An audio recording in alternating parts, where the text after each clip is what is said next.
Si nous parlions ensemble de la blessure du rejet aujourd'hui. Si tu veux en apprendre plus sur les 5 blessures de l'âme, je t'invite à t'abonner et n'hésite pas en commentaire à poser toutes les questions sur le développement personnel ou la spiritualité. Mais pour suivre, cette blessure peut considérablement influencer ton comportement et tes relations. Mais la bonne nouvelle, c'est que nous pouvons nous en libérer. Et ensemble, voyons comment. La blessure du rejet, c'est quoi? C'est lorsqu'on se sent repoussé, rejeté, ignoré, mis à l'écart, non accepté. Bref, tu l'auras compris, c'est quand on se sent délaissé. Souvent, c'est par une personne proche ou une figure paternelle ou familiale. Mais ça peut aussi avoir lieu avec des amis ou dans ta vie sentimentale. C'est une blessure qui se forme durant l'enfance, comme beaucoup de blessures. Lorsque justement tes parents, principalement, t'ont négligé, ne t'ont pas écouté et t'ont souvent repoussé ou ne t'ont pas investi dans leur vie de famille. Par exemple, en te disant « mais t'es trop jeune, ça ne te regarde pas » ou « pas maintenant chérie, pas maintenant ». Mais à répétition, parce que c'était jamais le bon moment de s'occuper de vous. Donc par exemple, vous pouvez avoir tendance aujourd'hui à vous excuser tout le temps. « Excuse-moi, tu aurais pas... désolé. C'est pas grave. Cette blessure nous touche profondément dans notre identité. Elle peut nous faire croire qu'on n'est pas à notre place et surtout que nous ne sommes pas assez bien. Mais alors comment se manifeste-t-elle? Aurais-tu tendance à éviter la confrontation ou les situations où tu pourrais être critiqué? Tu ressens souvent un besoin de validation, d'approbation pour te sentir légitime? Tu te sens parfois invisible, comme si que tu sois là ou pas, ça ne change rien. Tu as peur d'être abandonné parce que les deux sont liés, la blessure de l'abandon, mais on en parlera une autre fois, et la blessure du rejet sont souvent liés. Et tu as peur de ne pas être à la hauteur.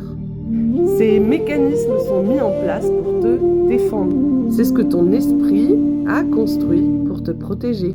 Et il faut comprendre, et c'est très important, alors écoute-moi bien, cela ne définit pas ta vraie valeur.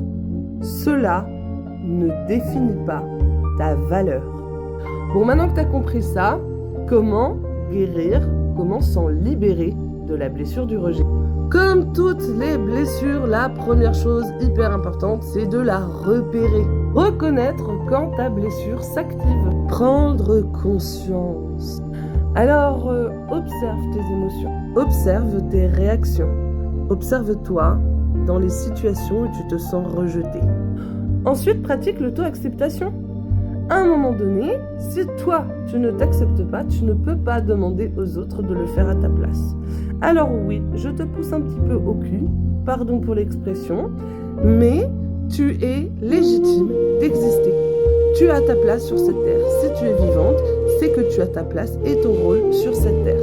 N'attends pas que quelqu'un te donne cette place. Prends-la. Tu es grand, tu es grande, tu es intelligent, tu es beau, tu es belle. Donc prends cette place. Valorise-toi. Donne-toi de cette importance-là. L'importance que tu veux que les gens t'accordent. Souviens-toi que ta valeur ne dépend que de toi. Elle ne dépend pas de l'approbation des autres. Et quand tu auras reconnu ta valeur, tu rencontreras des gens qui sauront apprécier à ta juste valeur. Tu as le droit d'être toi-même. C'est un droit légitime. Tu as le droit, alors utilise-le, prends-le. Aussi imparfait que tu es, avec tes forces et avec tes blessures. Tu as le droit d'être accepté et aimé. Alors, aime-toi. Retrouve ton enfant intérieur. Va le chercher et va lui parler. Va le rassurer, ton enfant intérieur. Va lui dire qu'il a sa place. Écoute-le. Qu'est-ce qu'il a à dire? Donne-lui de l'importance. Apporte-lui de l'amour et du soutien à cet enfant intérieur. Comment? Par exemple, en lui écrivant une lettre ou en faisant une méditation où tu le rencontres, je sais pas, peut-être au bord d'un lac ou à côté d'un feu. Essaye de le rencontrer et de lui parler. Il a besoin d'être rassuré. Quand cet enfant intérieur sera rassuré, quand cet enfant intérieur aura reçu de l'amour, tu verras que ça aura un impact sur toi, adulte. Parle-lui avec douceur et amour, évidemment, et bienveillance, cela va de soi.